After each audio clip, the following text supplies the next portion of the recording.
নাদির ভাই, আপনি তো গতকাল আইসেন দেশ থাকি, আলহামদুলিল্লাহ সফর করে আইসেন। আর আপনি বহুত প্রবাসীদের ভোটাধিকার লইয়া অনেক সংবাদ সম্মেলন করছেন, নির্বাচন কমিশনের লগে দেখা করছেন। তো আমরা প্রবাসী হিসাবে কতটুকু আশাবাদী যে আগামী নির্বাচনে আমরা ভোট দিতে পারবো? অশেষ ধন্যবাদ। আমি 3 সপ্তাহ দেশের বাইরে ছিলাম। বাংলাদেশ, ভুটান, চীন এবং আহ, ফিলিপাইন সফর করে গতকালকে রাত্রে লন্ডনে ব্যাক করেছি। এবং বাংলাদেশে পুরো 2 সপ্তাহ ছিলাম। সিলেটে, ঢাকায় মূলত ছিলাম, কোর্টে কাজ ছিল। তো সবচেয়ে যে গুরুত্বপূর্ণ একটা কাজ করে আসছে সেটা হচ্ছে যে প্রবাসীদের ভোটাধিকার বাস্তবায়ন উপলক্ষে প্রধান নির্বাচন কমিশনার মহোদয়ের সাথে এবং দায়িত্বপ্রাপ্ত নির্বাচন কমিশনার মহোদয় এ দুজনের সাথে আহ, কথা বলেছি, বিস্তারিত কথা বলেছি।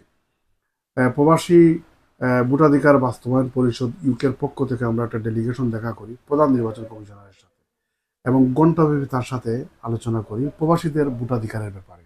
প্রবাসীদের ভোটাধিকার কেন দিতে হবে, কেন তাদের সময় আগামী ইলেকশনেই যেন এই অধিকার বাস্তবায়ন করা হয়, এটা কেন, তার তাৎপর্য ব্যাখ্যা করি।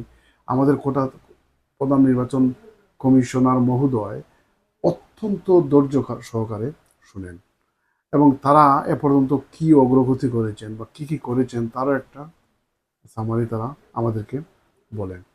এরপরে আহ, সংশ্লিষ্ট নির্বাচন কমিশনার ব্রিগেডিয়ার অবসরপ্রাপ্ত সানাউল্লাহ সাহেব হচ্ছেন দায়িত্বপ্রাপ্ত নির্বাচন কমিশনার। উনি অফিস থেকে বের হয়ে গেছিলেন, বাসার উদ্দেশ্যে রওনা দিয়েছিলেন। চিফ ইলেকশন কমিশনার মহোদয় তাকে ডেকে এনে তাদের সাথে আমাদের আবার বৈঠক করার সুযোগ করে দিলেন এবং তার সাথে আরও 1 ঘন্টা আলাপ করলাম। এরপরে নির্বাচন কমিশনের যা স্টাফ ছিল তাদের সাথে আরো প্রায় 1 ঘন্টা 1.5 ঘন্টা আলাপ করলাম। মোট কথা 3.5 ঘন্টা থেকে 4 ঘন্টা নির্বাচন কমিশনে আমরা কাটিয়েছি গত বুধবার।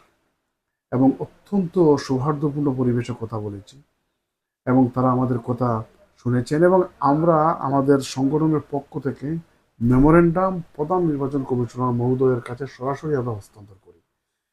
এবং আমি আশাবাদী যে এই নির্বাচনে, আগামী আসন্ন নির্বাচনে প্রবাসীরা ভোটাধিকার প্রয়োগ করতে পারবেন। এইটা অত্যন্ত লং ওভারডিউ ম্যাটার। গত 54 বছরে রাজনৈতিক সরকারগুলা এইটা দিতে গড়িমসি করেছেন। তারা বরাবর প্রবাসীদের ভোটাধিকারের ব্যাপারে মূলা ঝুলিয়ে রেখেছেন।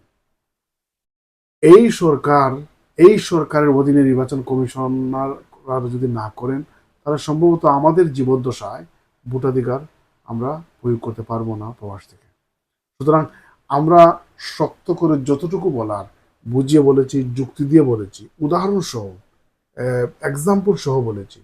টার্কি, ফ্রান্স, ইন্ডিয়া সহ পৃথিবীর বিভিন্ন দেশ কিভাবে প্রবাসীদের ভোট তারা অধিকার তারা প্রয়োগ করে বা কিভাবে তারা সেটা এনশিওর করেছে, ওইটা আমরা বিস্তারিত দৃষ্টান্ত সহ, এক্সাম্পল সহ তুলে ধরেছি।